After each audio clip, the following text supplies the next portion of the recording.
Could I, on behalf of the British Council, which has commissioned this debate from Intelligence Squared, welcome every one of you to this evening's debate.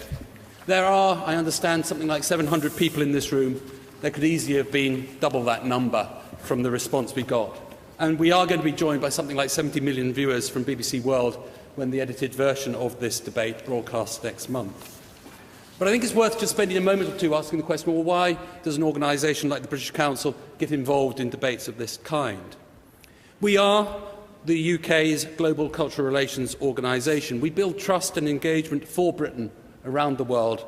We generate trust through knowledge and collaboration and through the exchange of views.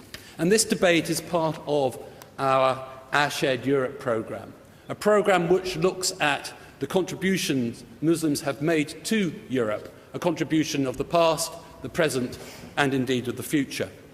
And the growing friction between Muslims and non-Muslims in Europe is one of the major cultural relations issues of our time. It would be irresponsible, we believe, for an organisation like the British Council to sidestep it. We don't take sides, though we are adamant in upholding the Western norms of citizenship and human rights as they affect both sides of the argument. And, of course, they do. The core message from our Shared Europe is that Muslims are an integral part of Europe, integral part in the past, an integral part now, and an integral part of our combined future.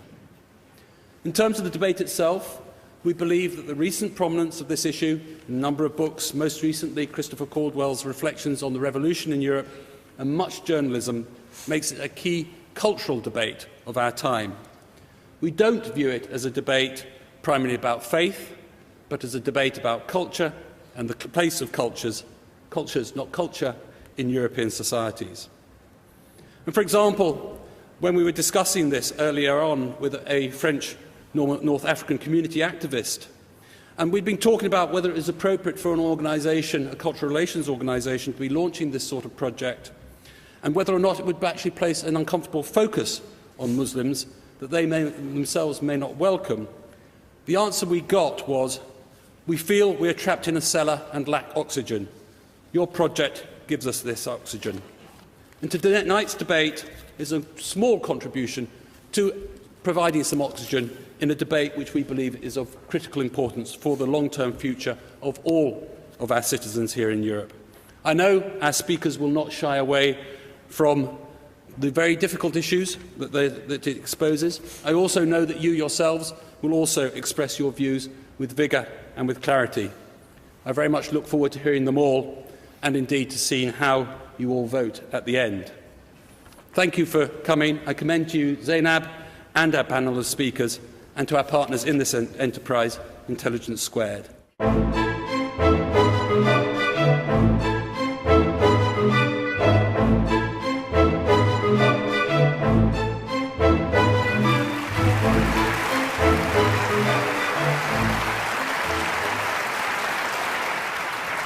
Welcome to Cadogan Hall here in central London for this Intelligence Squared debate, coming to you in association with the British Council. The motion, Europe is failing its Muslims. Well, although we're focusing on Muslims in Europe, this is a topic which is relevant right throughout the world. And we have a panel of some of the most provocative and stimulating speakers on this subject, and there'll be plenty of disagreement. And we'll be hearing later from our audience. So our panel, for the motion, Tariq Ramadan and Petra Steenan, and arguing against the motion, Douglas Murray and Flemming Rose. That's our panel. Welcome to you all.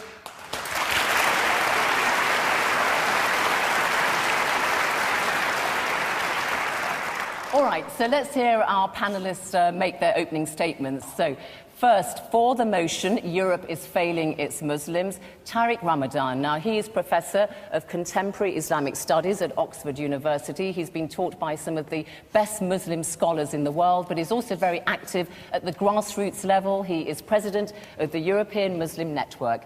Tariq Ramadan, your time starts now.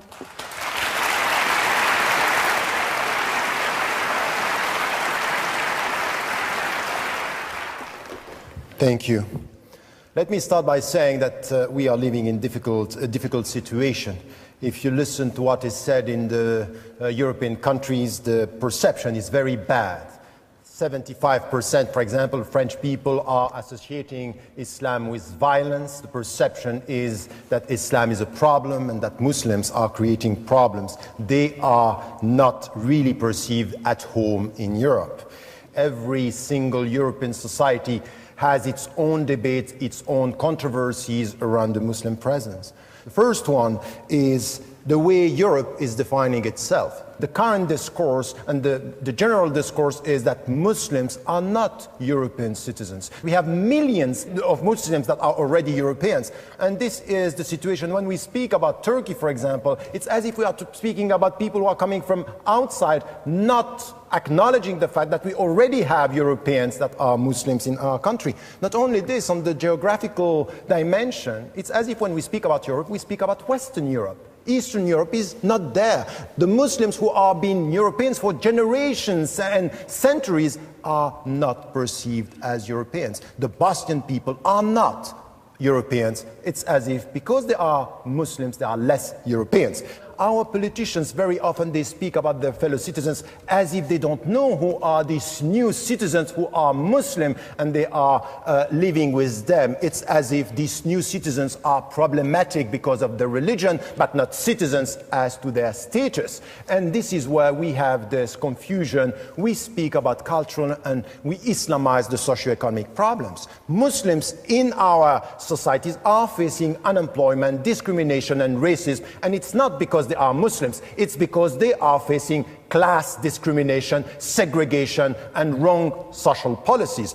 At the cultural level, it's as if the new visibility of the Muslims is just showing that they don't want to integrate. In fact, it's exactly the opposite. The opposite, they are visible.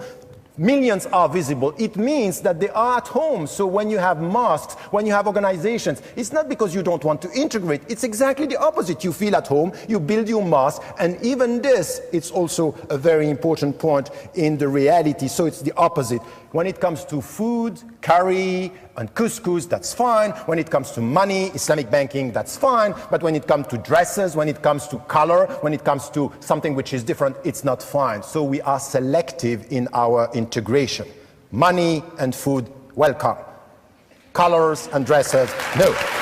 So, last point, when it comes to the media, it's as if here we are only dealing with problems and we are dealing with these controversies every day. We are talking about violence, the minarets, the headscarves, all the problems, not talking about what is done at the grassroots level, the positive actions of the Muslims, the presence. Millions are silent and are constructive and contributing to the reality of our country. And let me say something which is important. The Muslims are understanding the West and Europe much better than before. They are understanding and rediscovering their religion much better than before. And I would say, yes, I'm supporting this motion because today we are failing, but it's a question of time, because what I see at the grassroots level is much more positive than what is happening today in our political discourse, media coverage. Things are very important behind. This is what I call the silent revolution, but we need time and it will be coming.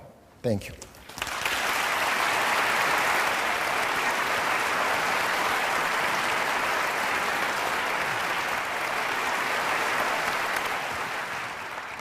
Well, a very passionate and fluent opening there to our debate. Against the motion is Douglas Murray. He is the director of the Centre for Social Cohesion here in Britain, which tries to promote integration between Britain's ethnic minorities and the wider population, and it specialises in radicalisation. So, Douglas Murray, your time starts now. Thank you. Thank you very much. Tariq says that Europeans associate Islam with violence. There is some truth in that. There is also a very obvious reason for that, which is that Islam is associated with violence. It was not Buddhists who flew planes into the Twin Towers. It was not Hindus or Jews that blew up the London Underground buses a few years ago.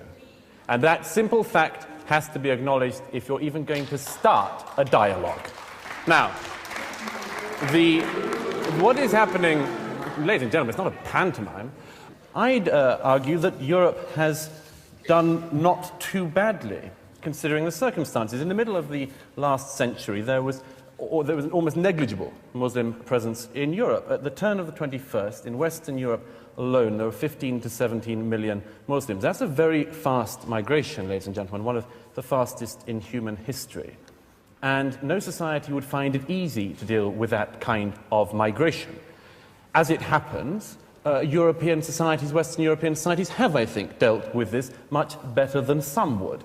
Certainly, Muslims coming to live in Britain and in Western Europe enjoy more rights and better rights, among them freedom of worship, than they do in any Islamic country in the earth here today. We do have a problem. We have a problem when the failures of Islam throughout the world, the failures of all Islamic societies, come here into Britain.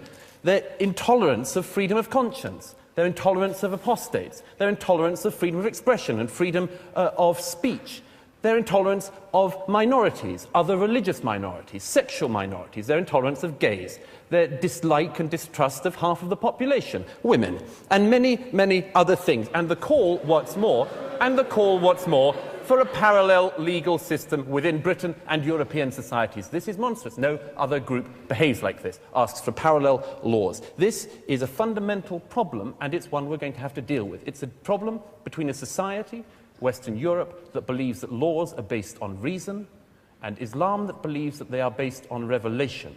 Between these two ideas, I'm not sure there is very much compromise for Europe.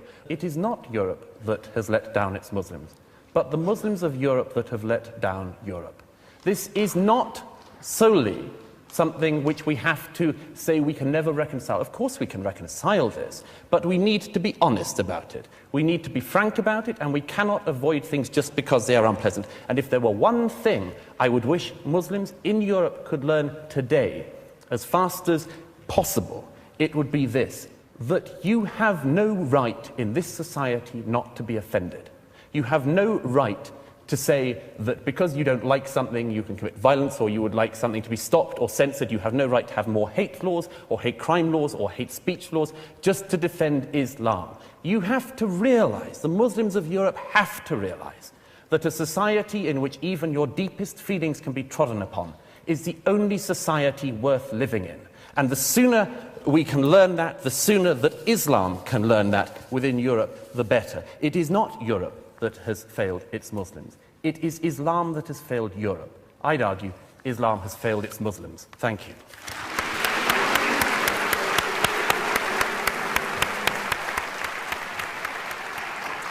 Well, you certainly stirred things up a bit there, didn't you, Douglas Murray? Thank you very much indeed.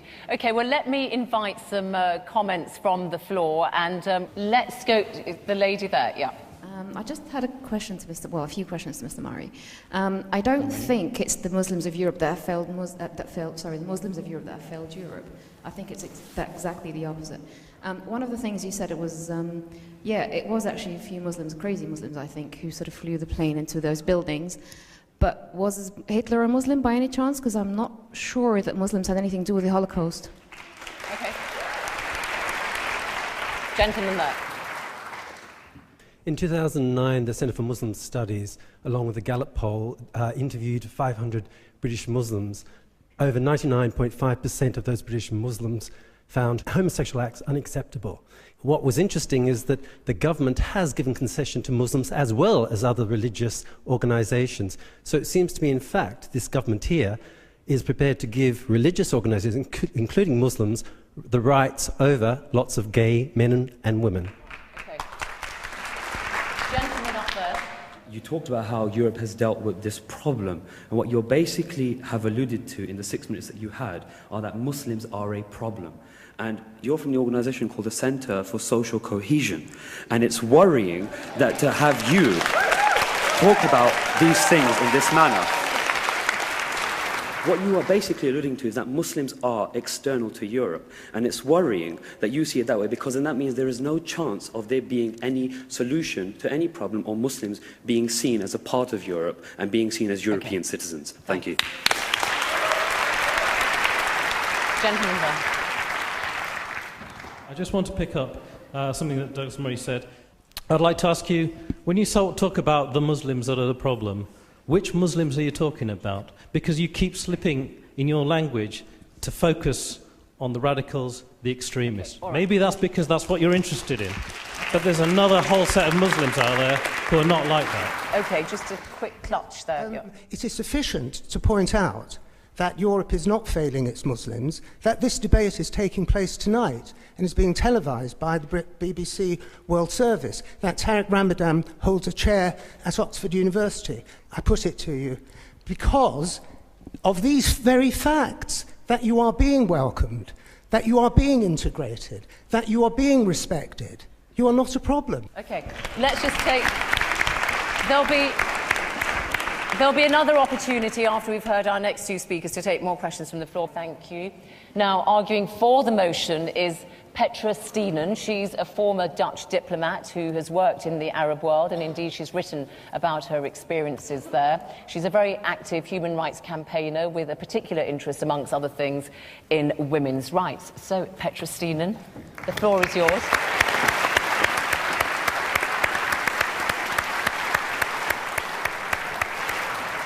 Some people feel that in my country, Islamization has already succeeded.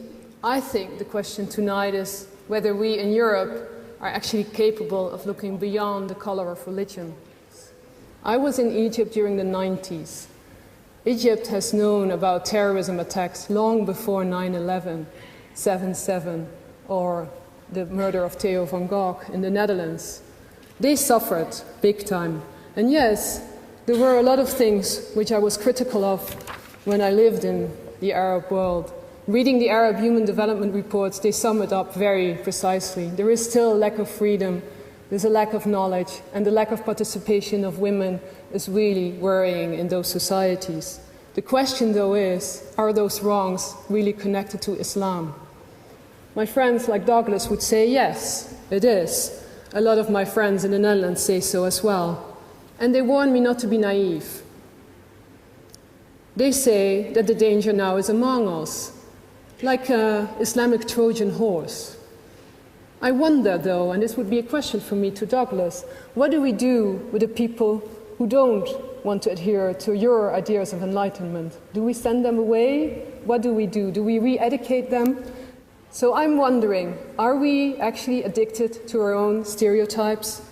Over and over again, we hear the same warning. We're sleeping, Europe will turn into a certain Eurabia, Islam is about to take over. I believe that this one-sided, one-dimensional story is really failing Muslims in Europe miserably. I'm a regular speaker at in the Netherlands about Islam, about my experiences in the Arab world, and I sense a genuine curiosity among the general people in the Netherlands not to believe what Geert Wilders says about Islam, not to believe what Douglas Murray just said about Islam. They want to know the other story.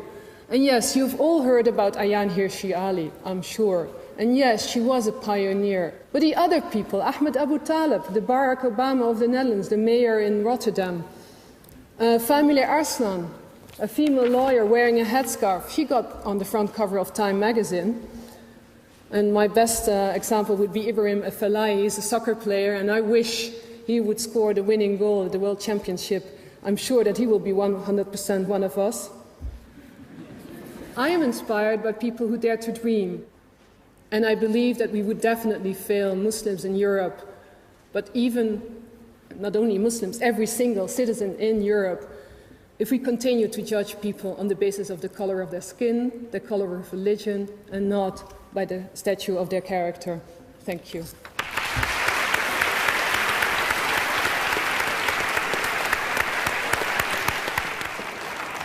Thank you very much, Petra Steenan. Now, our final speaker, arguing against the motion, is Flemming Rose, the Danish journalist. He's the opinion and culture editor of Jyllands-Posten, which is Denmark's biggest newspaper, and it was he, of course, who commissioned those very controversial cartoons of the Prophet Muhammad back in 2005 that sparked protests amongst Muslims right across the world.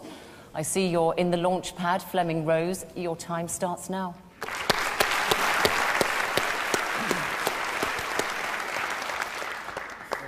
In fact, I'm not going to talk about cartoons tonight. I've done that for the past 5 years, and I'm a little bit fed up with it. But I'm going to share with you my afterthoughts after having lived that experience 5 years ago and still experiencing the afterwaves of what happened. I don't want to generalize and I don't want to essentialize Muslims.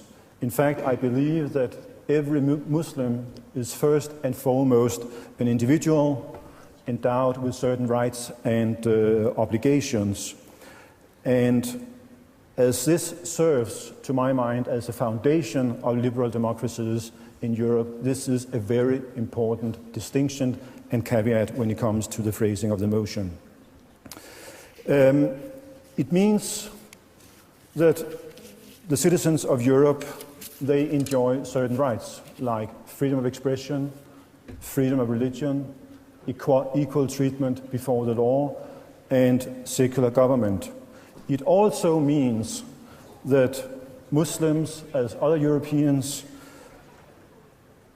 have the freedom to choose. But unfortunately, within too many Muslim communities in Europe, European Muslims are not able to exercise the rights they are being granted by European governments and societies. And I see that as a big problem. So on the one hand, in a liberal democracy, you enjoy the right to freedom of expression, you enjoy the right to freedom of religion, which includes the right to leave your religion. You treat women and men equally, but at the same time, Muslims within their own communities are not able to exercise that right. And it's controversial across Muslim communities in Europe to leave Islam. And you have ex-Muslims or dissenting Muslims within their own communities who are living in fear because they are being accused of apostasy. Apostasy, according to Islamic law, being a capital crime. So if a Muslim decides to leave his religion, he risks social exclusion, stigmatization, or maybe even worse. So I ask, who is failing its Muslim population? May I remind you that it is human beings who enjoy human rights, not religions, cultures, and certain versions of history.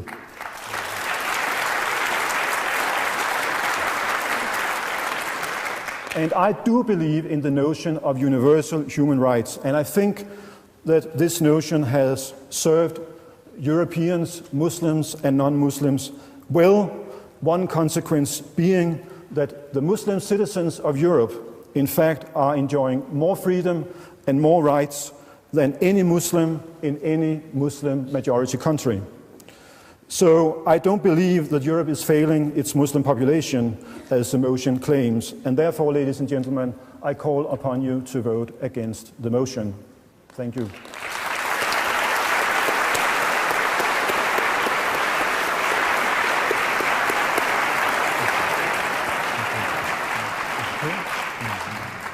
Flemming Rose, thank you very much. So you've heard all our speakers, and we're going to hear some points, comments, questions now from our audience here. But our audience were polled as they were coming in. This is how our audience here in Cadogan Hall in central London have voted. For the motion, Europe is failing its Muslims, 237 for the motion. Against the motion, 220. And the don't knows were 218. So this is so exciting because it means, audience, panel, there's all to play for. And incidentally, just before I carry on, I should say, you can download a free briefing on the issues being debated here today if you want to. You can go to www.intelligencesquared.com and just follow the instructions. All right, so let's hear some brief comments, please, and questions from our audience. Okay, the lady there, thank you. I have one question for the opposition. Although most in this hall would agree that the human rights that are accorded to all of our citizens, Muslim and non-Muslim, are greater than those in the Arab nations, do you think that we have failed Muslims by allowing the language of Islam as against us to propagate on and on since, excuse me, particularly since 9/11, but even before that, and therefore allow our own Muslims within our own countries to feel as if they are part of the enemy rather than part of our own countries. Okay. Okay, I want to take very quick ones then. Okay, this lady here. I just want to make a quick comment to the throwaway comments made by Douglas Murray about Muslim women and Islam and its way it treats women. And I think that Muslim women are quite capable of speaking for themselves. And I think the sort of myths people like you put in the public arena, and I've heard other similar arguments from BNP and all that kind of stuff, they think it justifies their argument by saying, well, Islam treats 50% of its population in a really derogatory and whatever way that you like to explain it. You've got a mic. No, that gentleman there, is it? Yeah. Surely it's Islamic countries and nations and religion who are letting down many Muslims. The lack of correct investment in education, social justice and welfare in their own countries, which has caused so much social migration to Europe, which wouldn't have happened. But surely this lack of contribution to education and ability, especially of women, of freedom, has stopped this growing and contributing to Europe as much as they could. Let's just take this young lady here with the headscarf, and then we'll come to our panel. I'm a British female. I love this country, and I give this country. Now you're calling me a problem. I don't think I am. I think you are. Second point is, as a Muslim female, okay, my parents might not let me go somewhere late at night because people are racist to me. They tell me to go back home, and they hurt me. I got hit by 2 white guys, and they laughed at me because I'm a scarfy, okay? Last point is to Mr. Flemming, about the point where you said about the religion, change in religion. Every person has the right to. No one says anything about that. But if you had a daughter or a son that wanted to become a Muslim, would you be happy about that? I don't think so. Why don't you just address that? Would you mind if, I don't know if you have children, but indeed, would you mind if they became Muslim converts? I mean, it's their choice. And I can tell you, I am... But that wasn't what she asked. Would you mind? She said, would you mind? No, I wouldn't. Of course not. I mean, I am married to an immigrant myself who comes from another community than the one I come from. So, in fact, I have been living, this kind of experience for the past 30 years. And yes, there were some members of my family who were quite critical about that. But it was my choice. All right. Hypothetically speaking, Douglas Murray, what would you say to that lady? No, of course it wouldn't bother me. I mean, I would hope that if somebody has access... Look, what Flemming and I are arguing for is that people have the right to access all of the kind of opinions, all of the knowledge that they can. That means, among other things, having, for instance, access to all of the criticism that should be written of the Quran and of Islam. And if they weigh up after knowing all of these things and having access to all of them that they would like to become Muslim, I don't have a problem with that. All right. Good, you answered the question. Petra? When my daughter was born in '98, I called her Soraya, which is the Arabic name for Pleiades, because I felt that she needed to have a present for the rest of her life. After 9/11, people asked me whether I had regretted giving her an Arabic name. And I felt sorry for the person who asked that question. So what's the point you're making? That there's prejudice against... No, the point I'm making is, and I think it's the point the lady is making as well, that the fact that people are called Muhammad is probably, in the perception of many, putting them in a disadvantage. And of course, I totally disagree. Okay. You want to come, because I want to get some response to what we heard out, some of the comments our audience made. I'd just like to make a comment on one of the cases that Petra made, which was about Ahmed Abu Talib, a very distinguished public figure in Holland. What you failed to mention when you mentioned him as a great success story of the Netherlands, which I agree he is that after the murder of Theo van Gogh in 2004, he had to go under 24-hour protection because his name was found on a hit list from a radical cell nearby. We cannot simply take, Petra, the terrific success stories and ignore things like that. It is no small thing that a Muslim politician who speaks out should be targeted for assassination in his home country of the Netherlands. There are many Muslims and Muslims Dutch people that disagree with this. Well, yeah, Tariq Ramadan, we get the point, yeah. Once again, I think that you are taking one story and then it was the one she took. No, it is, and many Muslims around the world and in the Netherlands were against that and attacked the small groups that were saying this. And this is the case today in Europe. The discourse that you have is helping to nurture this sense of alienation and not to let the Muslims feel that they are at home. And out of the questions that we got from here, people are saying, you are welcome here, and then in their own country. I'm sorry, I'm at home. I'm at home. What are you talking about? Don't talk about. So, talk to me. I'm sorry. Talk to us, or talk to me as a fellow European, and not as someone who is an outsider infiltrating the freedom of expression and using this. This is one. Let me finish. Can I come back to that? No, I'm not saying you're not a European, but I would appreciate the following, which is that don't come to this hall and tell this hall that you're a European, and go to another and talk to an Islamic audience as Islamic brothers. Because that is what you have spent your career doing. What's wrong? Speaking through. Let me finish this. And Tariq comes here one day and says, we fellow Europeans, we all speak to each other as fellow Europeans. And another, he speaks to a Muslim audience and says, we as Muslims. Which is it, Tariq? Which is it? I'm a Muslim. You can't pretend you have two identities. Come and just say you know what? Can I say something about But that? you are my... Okay, you two, just a minute. We get your point. Let's see, I mean, Flemming and then Petra. On this point, this specific point, can Tariq Ramadan be Muslim and European? And is there a problem with standing with Muslims and saying, I'm a fellow Muslim, but also being European? Douglas seems to have a problem with that. Of course not. Of course not. But I'm not finished. Islam is not a race. And why is this important? Because if it's race, you don't have a chance to change it. I mean, communists were also being discriminated during the Cold War, but that's also an ideology, although another kind of ideology. So you have to insist that Islam is a set of ideas, and you have the freedom to change, to leave, to criticize, to ridicule, and so on and so forth. And it's very, very different You have problems with freedom of speech and what you've encountered amongst some Muslims, is what you're saying. Yeah. Okay, Petra, on this question of identity, I think was the key I mean, one. it almost seems as if the only good Muslim would be an ex-Muslim. And so for me, how enlightened are we if we only welcome people who are like us? I mean, like you and me. I mean, can we actually accept people who think differently? I think this is when our values are really tested.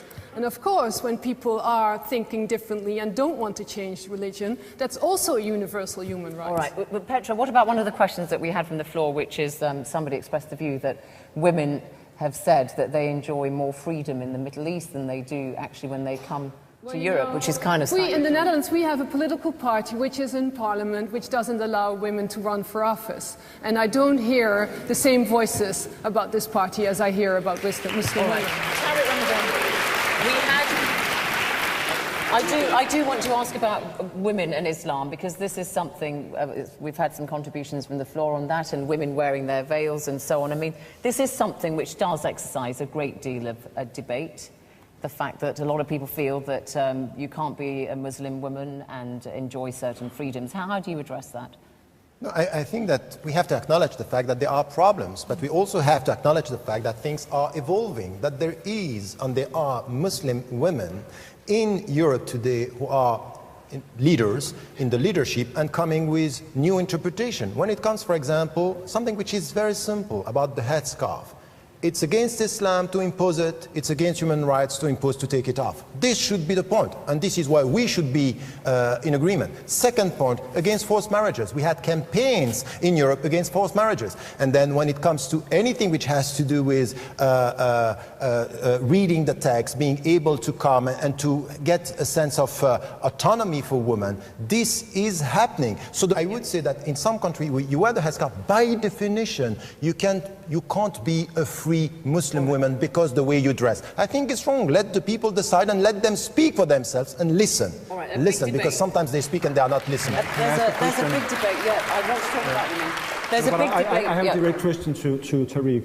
What will you do if you find out that a woman is not wearing that dress by her own choice? What will your opinion be? It happened.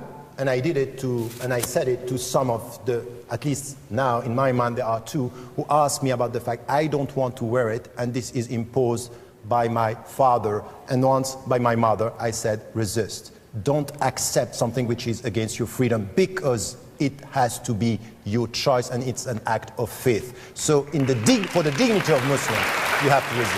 All right, I mean, there's a big debate at the moment in Europe, isn't there, in France in particular, about the niqab, the full face veil, and even people like Rachida Dati, the former French cabinet minister, has said that she is opposed to that. But Douglas, I want to ask you, you heard some of the people from the floor there, the woman complaining about attacks on her because she's described as a scarfie because she wears a head veil. I mean, that is something that you would regret. I mean, that doesn't promote social cohesion, does it? Nobody thinks that any physical attacks or any such thing could be a good thing to happen. Of course not. Of course there are. Let's make sure we're right. Talking about prejudice exists in society. Let's just be absolutely clear as an audience. Prejudice undoubtedly exists in this society. It exists across racial groups, including from minorities to other minorities, after all, which is one of the things we see increasingly in Britain these days. And it is also the case that people, in particularly famously lower socioeconomic groups, are likely to feel hatred for other groups. That is one of the things that has to be tackled, and everyone, I think, in this hall, I'm sure, we're in agreement that that should be tackled. But do not mix up somebody, a thug, a racist, and so on, attacking somebody in a street with the right of Flemming and me to say what we see in the Quran, what we think of Muhammad, and maybe even asserting our right to say so. Okay, all right, now...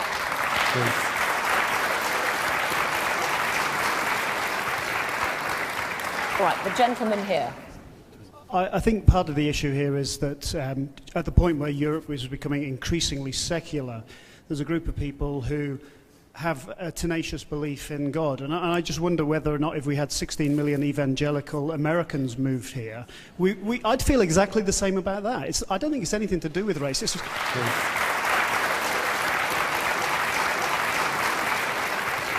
Okay, let's take some from upstairs. Yeah. The biggest point for me is double standards. I think European double standards is the biggest problem. I mean, you talk of freedom of expression, and yet you kind of like compromise it through banning of minarets. But the point is, okay, people voted for it, fair enough.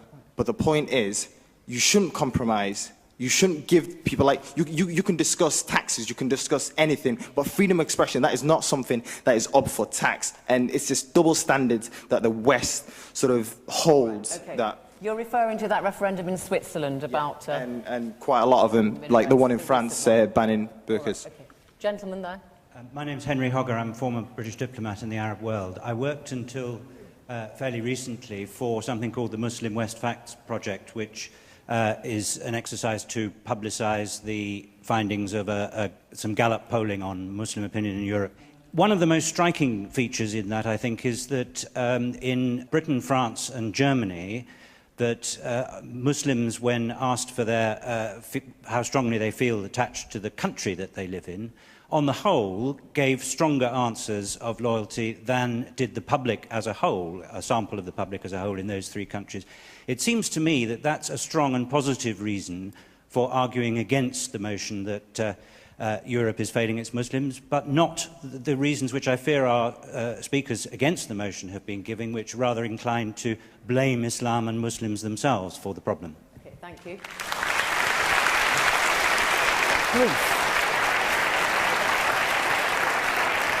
The gentleman behind you. I'll come to you in a second. I do a lot of work with Christians who've come out from the Middle East, sometimes due to persecution, and British policy is frequently behind that. So the world is very complicated. But what worries me is that a lot of the things that people are worried about Muslim immigrants into Europe are very hard attitudes that a lot of the Christians also have. And I think if you are, for instance, from a gay minority in a lot of those communities, it is very, very worrying. And therefore we need to be thinking slightly bigger than just this Muslim thing, but it is about a wider cultural problem. Right, okay. The lady now, wearing the hat. Just a comment to you, what you said about women. I think, first of all, that's really misleading because you're getting culture confused with religion. And if you just take a moment to look into the Quran, you'll see the Quran gave women rights long before women in Europe started burning bras for their own rights. And you'll also see that actually in the Quran it encourages women to seek education, it protects us from violence, and it actually gives us rights in marriage. All right, okay. So you're very wrong. Can I go upstairs? Yeah.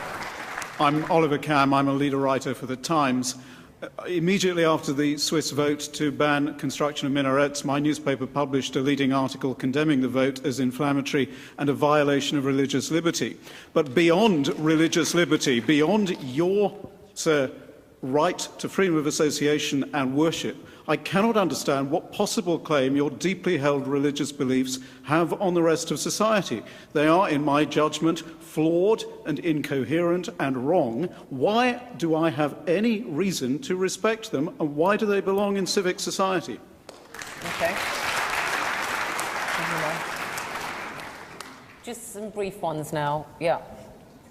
I was brought up a Catholic in Ireland. Later on in life I moved to England and I converted to Islam. Did my testimony of faith and I was ostracised by a lot of my friends. As a practicing Muslim was 2003. A few years later I came out as gay and I was ostracised by a lot of my Muslim peers. And then I became very isolated and I was lonely. I didn't know where I was. And I think the question today really is, is Europe, is it failing its Muslims, but are we all failing one another? And that's something that we should really look at. And I'm now in love with a lovely Muslim man and a good relationship, so thanks very much. You've got the microphone, go on. Hi, I'm Caroline. I'm just a human being. I don't represent any sort of party or community or anything like that. I respect all religions, and as far as I'm concerned, they've always shown respect for me, and I don't think that it's fair that we should judge an entire religion by a few fringe people, because if you count the Muslim community, it's humongous.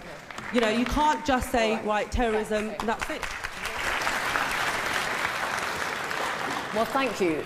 You've had the gauntlet thrown down at you there, panel. I'm going to allow you to perhaps respond to some of those comments in your closing statements, speakers. But while they're doing that, our audience are going to be asked to vote again to see if they have changed their mind, if they've jumped ship.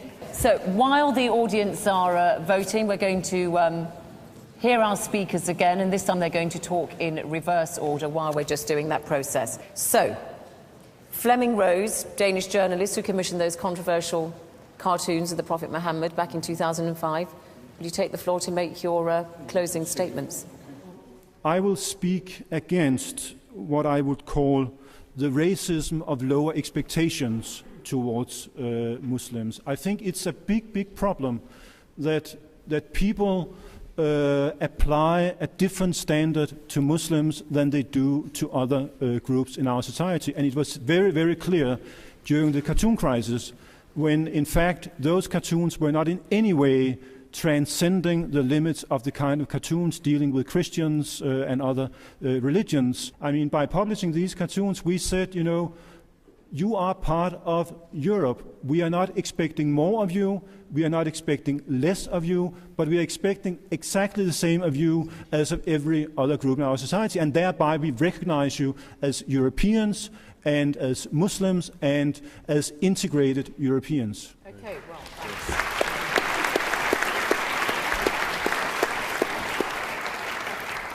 Petra Sienen, former Dutch diplomat, you heard some of the points that came from our floor, so do incorporate some of those in your closing statement, and the idea is to win over those undecideds so that they back your position. So make your case.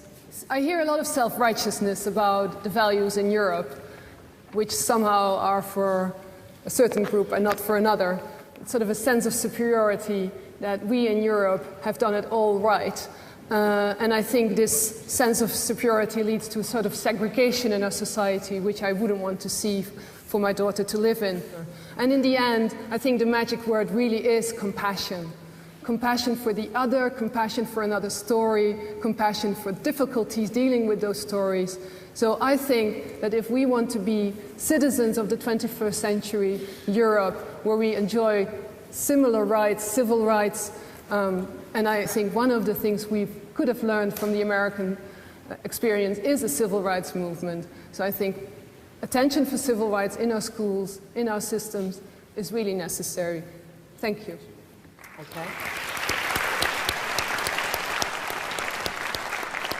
Douglas Murray, Director of the Centre for Social Cohesion, a think tank which studies radicalisation and extremism in Britain. Your closing statement. Thank you. Well, first of all, just to pick up on a couple of people, particularly women, who've said about the terrific things that Islam gives women in terms of rights. The first thing is, yes, in 7th century Arabia, some of this was progressive. In 21st century Britain, it is not.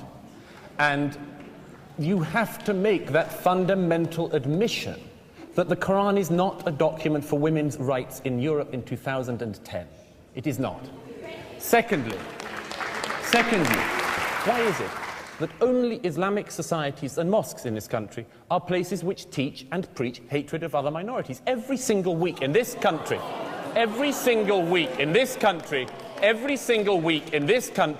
there are people on campuses who teach the murder of minorities.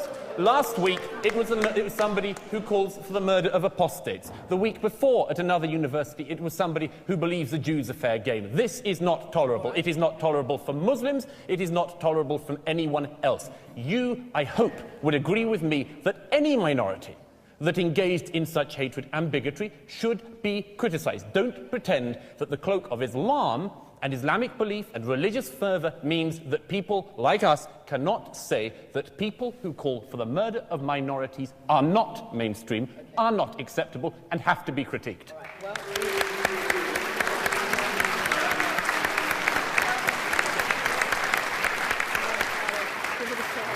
So, Tariq Ramadan, Professor of Contemporary Islamic Studies at Oxford University.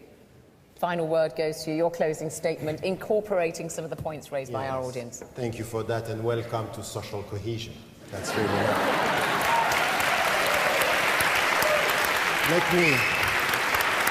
So I would say here that when we look at what is happening now, I am saying, yes, now Europe is failing its Muslims as something which is the global, the overall picture.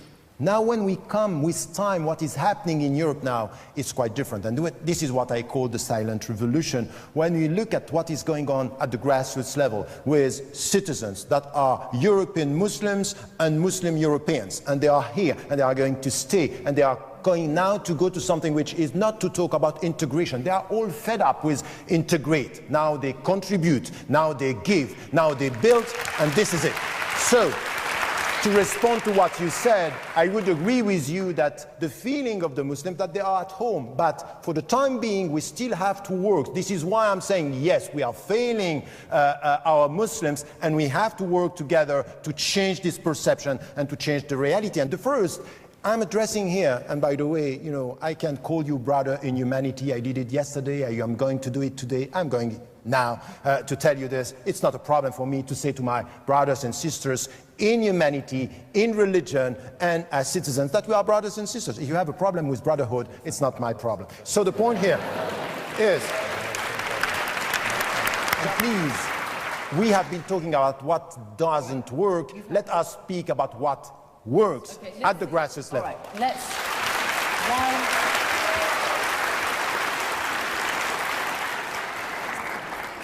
Let me give you the result now. So let me remind you that before the debate, as you in the audience here were coming in, 237 of you were for the motion, 220 were against, and the don't knows were 218. This is how you voted after you've heard our panel make their presentations. You've also put your comments. So after the debate, for the motion, Europe is failing its Muslims, only slightly gone up, 249, 249. Against the motion, 346, 346. And the don't knows have gone from 218 to 84. So Europe is failing its Muslims, against have won. Douglas Murray and Flemming Rose, congratulations to you.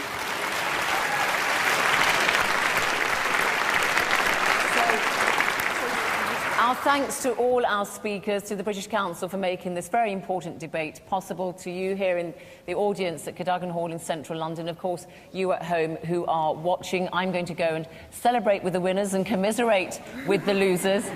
From me, Zainab Badawi. Goodbye.